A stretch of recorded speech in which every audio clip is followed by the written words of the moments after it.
At Lincoln High School, we suffered a heartbreaking loss in our junior season, one game short of a championship.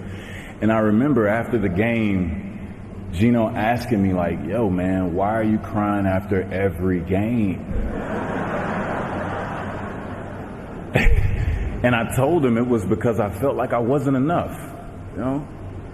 I felt like all the work that I put in was for nothing. But I never took that to mean that I was wasting my time. I took it to mean that I should put in more time, that I should work even harder to turn setbacks into strengths.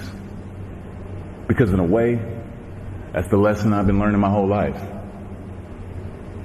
It's what I was talking to Gino about in high school. It's what I learned from Kobe at the Olympics. It's what Adrian reminded me of after that visit to the doctor. And you know what? It's come true. And I'd like to think that all of those tears from me crying after a pickup game in Hutchins, Texas,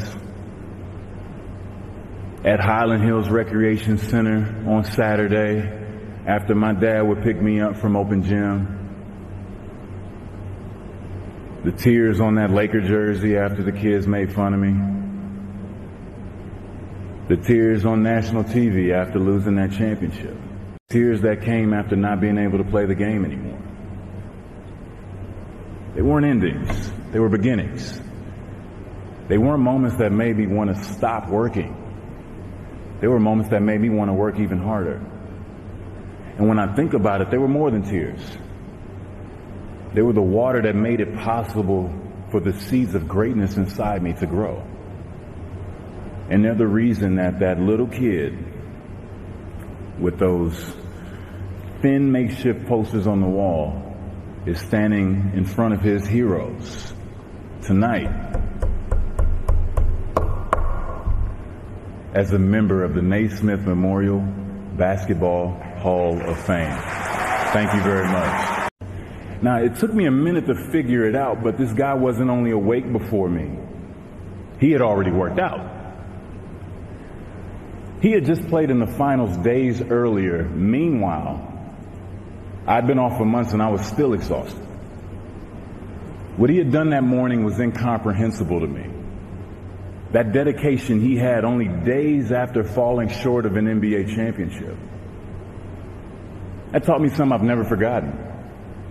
Legends aren't defined by their successes.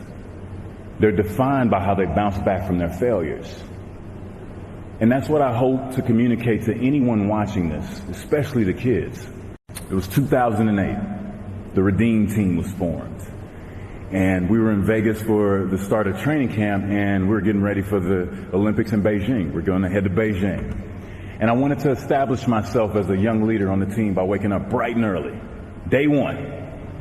So the goal was to be the first one at breakfast. So I set my alarm. I make sure I'm up by sunrise. I get out of bed. I put on my gear and I head downstairs.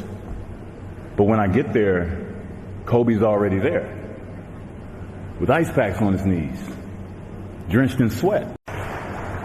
And while we're here, I got to say it. Hey, Chris Webber, we're going into the Hall of Fame with Bill Russell, bro. That's crazy.